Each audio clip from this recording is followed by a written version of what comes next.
2024년 10월 4일입니다. 긴팔로 바뀌었죠. 아침에 뭐 10도 막 그러니까 제 목소리도 조금 변한 것 같고 그나마 좀 나아졌습니다. 아침엔 콧물이 많이 났는데 여러분 환절기에 특히 감기 조심하시기 바랍니다. 그리고 창문 열어놓고 주무시다가 새벽에 깜짝 놀랄 수도 있고 저도 뭐 집도 팔았고 또 가구나든가 이런 거 싹 다 정리해서 횡한데 근데 이제 저쪽 바깥쪽 문을 조금 열어놨는데 찬바람이 싹 들어오더라고요. 아무래도 이제 그 3층이니까 이 바람 유통이 잘 돼서 그런 것 같아요. 문을 이제 꽉 그렇다고 보일러를 틀 수도 없으니까 전기장판만 이렇게 하는데 하여튼 각별히 요즘 뭐 의료 대란 진행 중이기 때문에 감기 조심하시고 다른데도 몸 안 아픈 게 최고입니다. 하여튼 아침에 뉴스토마토 잠깐 다녀오고 좀 전에 이제 팟빵 정규 녹음 그거는 이제 이 퐁당퐁당 일 때문에 이틀 늦춰졌죠. 금요일로 오늘 정규 녹음을 했습니다. 오늘 그 뉴스토마토 생방 제 앞에 이제 최재형 목사가 그 유명한 디올백의 그 유명한 최재형 목사 그 양반이 실제로 생방 나와서 얘기하시더라고요. 하여튼 연세 드셔서 고생하십니다. 어쨌든 그렇고 양양군수 김모 하는 양양군수 참 좀 황당하죠. 사실 본인도 인정한 것처럼 그냥 바지를 내렸다는 게 바지를 내린 게 아니죠, 사실은. 그럼 바지만 내렸겠습니까? 쉽게 말하면 사실은 성기 노출을 했다는 의미 아니겠습니까? 이제 기초지자체의 단체장, 그것도 삼선이라는 사람이 그 카페에 가서 여성, 그, 거기서 바지를 내리는 게 성기 노출하고 있었다는 거잖아요. 근데 그걸 또 말하자면 그 사람이, 그 여성이 원해서 그랬다. 말 같지도 않은 소리를, 소위 말 화가 나는 소리잖아, 쉽게 말하면. 근데 그게 말이나 됩니까? 쉽게 말하면. 그러니까 사실 저는 그래서 그런 얘기를 했죠. 그러니까 일종의 그 자의식이 강한. 그러니까 내가 왕이다. 그러니까 제주지검장 사례랑 비슷한 거죠. 내가 이 지역에선 내가 최고다. 내가 뭐 나를 뭐 양양은 내 거다. 뭐 이런 식으로. 이런 사람의 자의식이 굉장히 높은 사람의 경우는 모든 걸 지가 다 떠안는다는 어떤 스트레스성의 그 상황 속에서 그것을 마치 이제 빠질 수 있는 구멍으로서 일종의 퇴행적인 상황이 노출되는 경우가 종종 있다. 그래서 사실 그건 대단히 애들이, 그러니까 진짜 말하자면 두세 살, 서너 살, 그러니까 어린이집 가기 전에 그쯤의 아이들이 자기 엄마한테 그 어떤 그런 거 없이 자기 그 성기 내밀면서 뭐 이렇게 하는 일종의 자랑하는 그런 퇴행적인 어떤 노출증이거든요. 그 나이 또래는 그렇게 할 수 있죠. 뭐 한 살, 두 살 때야 그게 이제 장난식으로. 근데 그게 60, 70 넘까지 이렇게 됐다. 그게 퇴행으로 갔다는 것은 결국은 성도착, 뭐 쉽게 하면 변태죠. 쉽게 말하면 성도착적인. 그냥 안타깝죠. 어떻게 그 사람은 사실은 치료를 받아야 됩니다. 그래서 양양 국민들은 참 불행한 거죠. 이게 이제 이런 어떤 건전한 견제와 상식적인 토론이 이루어지면서 이런 어떤 사회, 그런 어떤 구조적인 어떤 것이 없는 데는 그런 경우가 종종. 하여튼 그런 얘기 좀 했습니다. 어쨌든 근데 오늘 보니까 대충 오전 지나면서 박대성이가 송치가 됐네요. 송치가 되면서 지금 나오는 것이 뭐 송치되면서 앞머리를 얼굴을 약간 좀 가렸고 눈을 감고 뭐 사과하실 생각이 없느냐라고 했는데 범행이 기억이 조금씩 난다라고 합니다. 조금씩 날까요? 아니면 아예 기억이 없는 상태에서 이럴까요? 저는 이게 박대성의 일종의 전략이라고 보거든요. 뭐냐면 블랙아웃 완전히 기억이 안 난다 라고 했고, 그런데 상황을 보니까 실제로는 그런 것 같지 않아. 그러니까 이제는 뭡니까? 전혀 기억이 안 난다고 하면은 일정 정도 이제 재판에서 완전 유리한 것만은 아닙니다. 이게 조금씩 난다.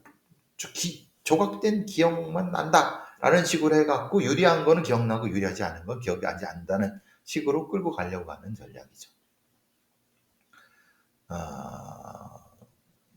일정 정도 수사사법기관에 그것을 받아본 애들은 이런 전략을 많이 취합니다. 근데 이제 문제는 얘는 그렇다고 쳐. 문제는 근데 이 송치 이후에 순천경찰서에서 짤막하게 이 수사 결과를 발표했어요. 보도자료를 냈어요. 범행 동기를 위해서 수사 내역을 집중했지만 성과가 없다. 가해자 피해자는 모르는 사이로 원한이나 금전적이 없는 것. 그죠? 그건 뭐 누군 모릅니까? 금방 파악해보면 알지. 계좌 추적이나 아니면 뭐 이런 거 주변에 탐문 좀 해보면, 그리고 그가 박대성이 쓴 이런 여러 가지 기록들 이런 거 보면 술 마시면 폭력성 있고 경제적 문제 때문에 범행을 같다라고 피의자가 얘기했다는 건 나머지 기억이 안 난다. 말하자면 범인의 얘기를 그대로 전달해 주는 거예요. 그러려면 왜 수사를 합니까? 순천경찰서. 그냥 한심하고 답답하다는 거예요. 그러니까 이따위 걸 수사라고 했냐? 소주 4병 마시고 흉길지는 때, 그건 뭐 CCTV만 봐도 금방 알 수 있는 거고, 알 수 있는 거를, 그럼 여태까지 며칠 동안 뭐 한 거냐? 예? 26일 날 밤에, 26일 날 바로 잡혔고, 27, 28, 29, 30, 1, 2, 3, 4, 거의 한 딱 일주일 채워서 송치한 거잖아요. 구속영장 나오고. 일주일 동안 그럼 뭐 한 거냐? CCTV는 금방 확보할 수 있고, 진술은 어차피 지가 안 하는 거고, 그죠? 그럼 순천경찰 형사과장 형사과 애들은 뭘 한 거예요? 수사랍시고 이게 뭐 한 거죠? 안 한 건가요? 아니면 능력이 없는 건가요? 능력 없으면 아예 내놓고 전남청에 돌리든가. 하여튼 순천서 형사과장에는 뭐 이런 얘기를 해요. 이성적 경제가 힘들어서 평소에도 술을 많이 마셨다. 만시세 상태에서 따라간 것과 범행 현장도 전혀 기억 못한다고 진술하고 있다. 걔가 말한 거예요. 프로파일링 분석 중이다. 누가? 네가? 당신이? 범행 동기를 성급하게 판단하기 아직 어려운 상황이다라고 하면서 뭘 한다. 여기서 지금 아니 어차피 검찰 송치인데 그 다음에 검찰도 실제로 뭐 할 수 있는 게 있겠습니까? 물론 당연히 순천지청에서 하겠죠. 그러니까 그 여태까지 이런 어떤 뭐 이런 강력범죄자나 이런 어떤 소위 말해 이상동기 범죄자에 대한 분석과 연구가 전혀 없었다는 거예요. 그 잘난 프로파일러라고 떠들고 다니는 인간들부터 시작해서 거기 뭐 그렇게 뽑아갖고 한 데이터 이런 것들이 전혀 의미가 없는 거예요.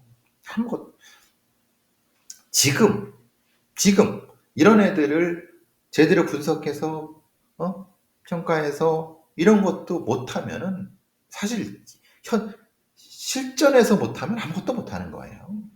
그 뭐 한 겁니까? 예? 솔직히 20년 넘게 예?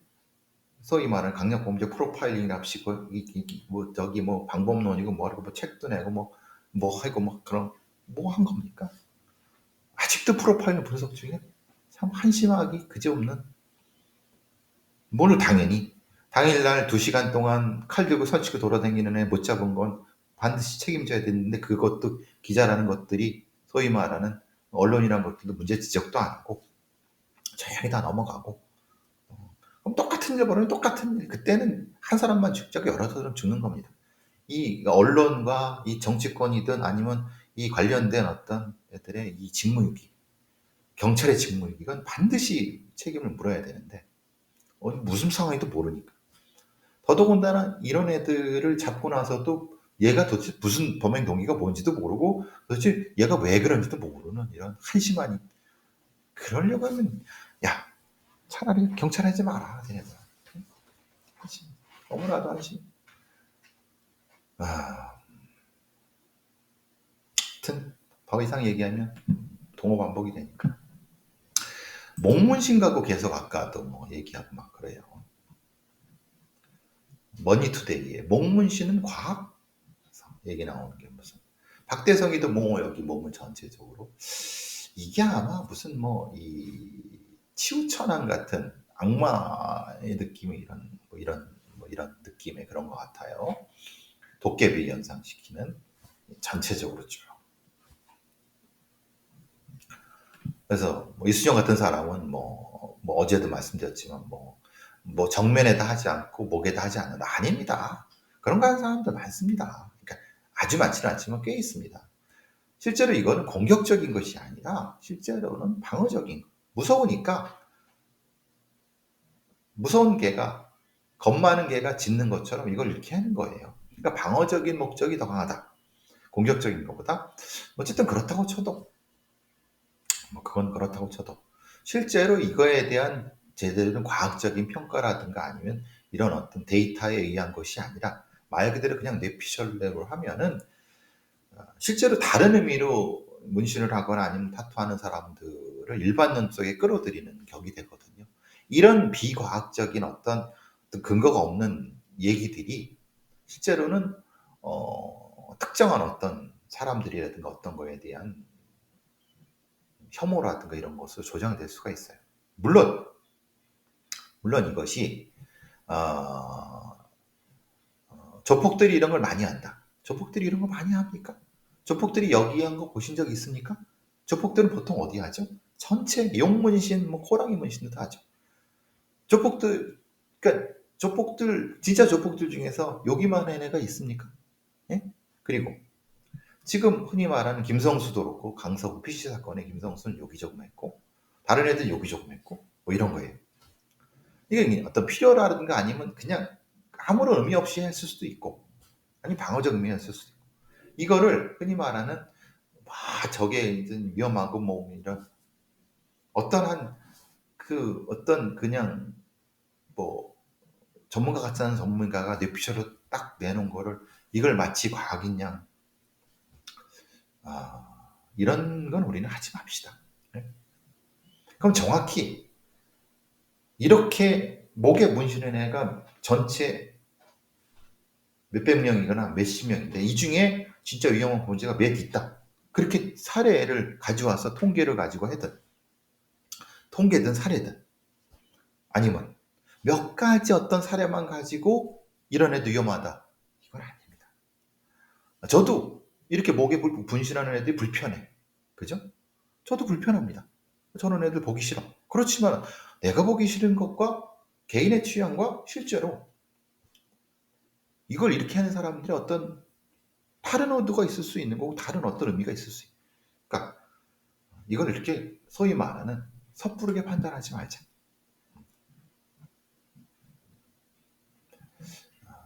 이런 비과학적인 분석을 기사랍시고 쓰는 것도 참 한심하죠. 그렇죠? 자, 좀 분위기를 바꿔서 여러분 진품 명품이란 거 저도 일을 이때 저기 서프라이즈 MBC 서프라이즈 하기 바로 전에 가끔 봅니다. 뭐 흥미롭고 재미있기도 하고 이렇게 새로운 어떤 문화재를 보는 것도 그렇고 문화유산 보는 것도 재미있고 그랬는데 거기에 이제 예전에 나왔던 분 중에 한 분이 보니까 감정하는 심사위원들이 몇 분 계시더군요. 뭐 해화의 진동만 의원이라든가 뭐 다른 고미술품의 누구라든가 이런 유명한 분들이 꽤 계세요. 근데 여기 그 중에 한 분이 한 사람이 문화유산 해외 불법 유출 의혹으로 검찰에 송치가 됐는데 사실 저건 잘 모르겠어요. 분명히 본인이 그러니까 이 국내의 문화유산 유물을 국가유산청 예전에 문화재청이 허가를 받지 않고 호주로 밀반출한 건 맞아요. 그러니까 반출한 건 맞는 거죠. 근데 이 사람은 자기가 생각하기에는 이거는 그냥 문화유산이 아니고 그냥 그런 거기 때문에 일부러 이게 반출한 게 아니라 절차가 꼬인 거기 때문에 의도가 없다라고 주장을 하는 거고 경찰은 아니다 이거는 뭐 의도가 있다라고 해서 한 거죠. 글쎄요 어떨까요? 만약에 이 심사위원이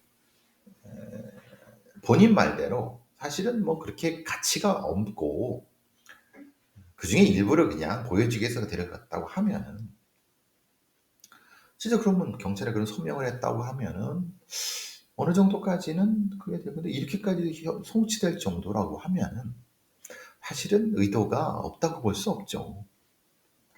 글쎄요, 실제로 의도는 모르겠어요.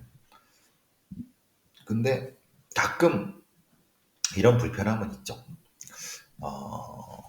저런 거를 감정하는 심사위원들, 소위 이제 TV가 만들어준 심사위원들이 원래 저 사람들은 또 전문성이 있긴 있겠지만은 그런 사람들이 저 TV 바깥에서 의도적으로 저렇게 일종의 범죄를 저지를 때 이걸 어떻게 해? 그래서 사실 KBS 같은 데도 이런 이제 전문가를 이제 일종의 보증해 주는 거잖아요. 방송사가. 이럴 땐 사실은 조심해야 된다. 그리고 면밀하게 사전조사도 다 하고 그 다음에 만약 이 사람이 중간에라도 문제가 있으면 바로바로 교체하거나 어떤 대안을 좀 세워야 된다. 그렇지 않으면 많은 일반 사람들이 그 TV, 그 방송이나 언론을 신뢰하고 저 사람을 신뢰하면 사기도 당하고 막 그런다. 제가 늘 말씀드린 것처럼 언론에 나왔다고 모두 전문가라고 여러분 생각하지 마시라고 늘 말씀드렸죠. 언론은 그걸 보증해주지 않습니다. 그냥 여러분이 보는 것으로 보증받는다고 생각하지만 실제로는 언론도 그렇게 심각하거나 제대로 이렇게 어떤 걸 이렇게 이 사람들의 어떤 전문성을 이렇게 하지 않습니다. 다른 프로그램에서 썼던 사람, 뭐 이런 사람. 사실 생각하면 변호사라고 해서 무슨 뭐 교통 전문가가 아니거든요. 그렇게 어떻게 셀럽이 돼갖고 교통 전문가가 되건 이런 부분들이 있는 거예요. 사실은 그 사건 사고라든가 뭐 소위 말하는 프로파일러라든가 아니면 범죄 전문가라든가 범죄 심리학 전문가들 똑같습니다. 여러분이 TV에 나오고 방송에 나온다고 해서 그 사람들의 말을 전적으로 믿으면 안 됩니다. 그 사람들의 그런 말이 제가 들어보면 좀 허접하고 말 같지도 않은 소리가 많거든요. 가려 들으시라. 그게 사기를 안 당하는 진흙길이다. 물론 이 진품명품에 나온 심사위원이 제가 사기꾼이다, 뭐 범죄자 말씀드린 건 아닙니다. 어쨌든 경찰에 의해서 검찰로 송치가 됐다는 것까지만 아직 무죄 추정주의니까. 근데 이런 어떤 TV에 나오는 어떤 것도 좀 가려서 보시라. 이 사람이 진짜 뭐 그 법을 어겼다 말았다 그 말씀 드린 건 아닙니다. 생각나서 그 말씀을 드려봤습니다. 가려 들으시라. TV에 나왔다고 해서 모두 전문가가 아니고 무조건 신뢰하시면 안 된다. 그거는 그런 사람들 믿고 어디 투자하거나 뭐 절대 그러시지 마라. 큰일 난다. 말씀드리고자 합니다. 자, 지난 며칠 동안 딥페이크 관련된 처벌법 때문에 논란이 있었어요. 이게 참 일종의 해프닝인데 사실은 의도가 있는 해프닝이죠. 뭐냐면 지난 26일 날 딥페이크 성착취물의 처벌을 강화한 성폭력 범죄 처벌 특례법 중에 이른바 딥페이크 소지 처벌법이 본회의가 통과됐어요. 그 내용은 성폭력 처벌법상의 14조 2항 허위 영상물의 반포에서 문구를 이제 조항을 신설하는 거죠. 왜냐하면 이전에는 이 허위 영상물을 소지했을 때에는 처벌 조항이 없었는데 소지가 들어간 거예요. 지금 말하자면 소지, 구입, 저장, 구입 저장은 있죠. 소지, 시청은 이게 신설된 거예요. 그래서 3년 이하의 징역, 3천만 원 이하의 벌금인데 여기서 뭐냐는 소지 시청에 대한 규제 조항을 추가한 겁니다. 이전까지는 소지만 했다고 해서는 처벌받지 않았거든요. 근데 문제는 이 법을 통과시킬 때 상임위 논의 과정에서 몇몇 변호사 출신 국회의원들이라든가 이런 자들이 실제로는 이 법을 유명무실화 시키려고 하는 시도가 알면서 논쟁이라고 해서 이런 겁니다. 시청한 자를 처벌하다가 보면은 나도 모르게 다운로드 우연히 본 것까지 처벌하기 때문에 사실은 이 허위 영상물이라는 것을 알고도 시청한 경우에 소지 시청하면 처벌해야 된다고 주장을 했습니다. 근데 말 같지도 않은 소리입니다.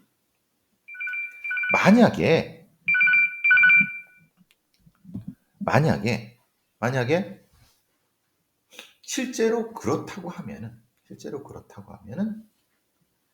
빠져나갈 게 엄청나게 많습니다. 즉 나는 알지 못했어요. 나는 이게 허위 영상물인지 몰랐어요. 라고 지금도 빠져나가고 있는데 이거를 이렇게 알면서라는 걸 허위 영상물이라는 사실을 알면서 소지 시청한 경우면 처벌하게 한다면 사실 이 법은 유명무실. 이건 개정할 의미가 없어요. 그래서 추미애 의원이 이 알면서를 삭제한 거래에서 이제 통과가 됐죠. 그래서 이게 참 어떻게 보면 저는 사실 이 변호사라든가 변호사놈들의 사실은 장난질이라고 생각하거든요. 여든 야든. 왜냐? 가해자의 법적 책임을 축소해서 변호사들이 로비를 많이 합니다. 변호사 출신 국회의원들한테. 실제로 이 조항으로 하면은 빠져나갈 놈들이 많고 그걸로 사실은 변호사를 돈 벌먹거든요. 그러니까 그걸 알면서도 이거를 이렇게 알면서라는 걸 알면서를 넣었으니까 이런 사실은 이걸 주장한 변호사 출신 국회의원들은 사실은 반성을 해야 되는데 참 한심하죠. 딥페이크 처벌법은 사실은 이거잖아요. 나도 모르게 다운로드 됐다. 나도 모르게 딥페이크 영상물이 다운로드 됐다. 그게 말이 됩니까?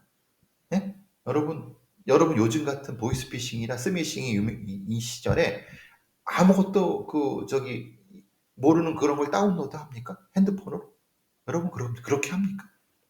그런 경우가 예전에 있었어도 지금은 그런 경우는 없거든요. 있어도 아주 적거든요. 그러니까 실제로 그걸 소지하고 있다가 이것은 실제로는 처벌을 받아야 마땅해요. 물론 진짜 아주 예외적으로 진짜 자기도 모르는 사이에 딸려 들어온 경우가 있을 수 있겠죠. 그러면 그거는 소명을 하면 돼요. 사실은 내가 이런 과정 속에서 그럼 그런 사람이 소명을 하면 되는 거를 어쨌든 이런 주장을 하는 자들은 이 범죄가 왜 이 딥페이크 처벌법을 왜 강화해야 되는지를 몰랐겠습니까? 알면서도 사실은. 그래서 하여튼 좀 이런 게 있었다는 것만 좀 아시면은 그걸 주장하는 변호사 출신 국회의원들은 나중에는 여러분이 다시 재선시키면 안 됩니다. 이거 꼭 기억했다. 복지부에서 문화일보에 난 건데 아동학대 사망 통계가 엉터리다. 그러니까 보건복지부에서 지난 4년간 아동학대 사망 현장 분석을 심층 분석해 봤더니 이 복지부 통계에는 177명이라고 나와 있는데 지난 4년간. 근데 거기에 언론에 보도된 것도 포함이 안 된 거예요. 2020년 인천에서 발생한 라면 형제 방위 화재 사건 같은 경우는 실제로는 아동학대 사건인데 복지부는 파악도 못하고 있어. 2021년 계부 성폭행에 의해서 발생한 그 사건도 역시 정부는 모르고 있어. 그럼 도대체 아동학대 사건이랍시고 통계를 복지부가 잡은 것은 뭘 기준으로 잡았다는 거야? 그러니까 이게 사실은 이런 거죠. 경찰에서 이걸 가지고 온 게 아니라 실제로는 법원에서 나온 걸 가지고 그냥 한 거죠. 실제로는 이 경찰을 단위에서 수사할 때 있던 것이 검찰로 들어갔을 때는 많이 정리가 되고 빼 빠지고 법원에서는 또 다르게 빠지니까. 근데 그렇다고 해도 이해가 잘 안 돼요. 그건 뭐냐면 복지부 애들이 너무 허술하게 아동학대를 통계했다는 거예요. 그러니까 제가 항상 얘기하지만 경찰 단계에서 범죄로 처리된 것을 객관적으로 다 분석해갖고 그 단위에서 통계를 잡아서 이런 부서에 줘야지 맞는 거지. 복지부 애들은 이런 거죠. 자기네들이 보건복지 정책을 못했기 때문에 아동학대가 많이 발생했다고 생각할 수 있기 때문에, 인식될 수 있기 때문에 되도록이면 아동학대의 숫자를 줄이려고 하겠죠. 그렇지 않겠습니까? 대통령한테 보고하고 국회 보고할 때 많이 늘었다는 건 자기들이 일을 못했다는 거잖아요. 그러면 이해관계가 있는 거죠. 아동학대 통계에는. 그럼 그 이해관계, 그 통계 숫자에 이해관계가 있는 애들한테 그 통계를 수집하게 하면 됩니까? 안 되는 거죠.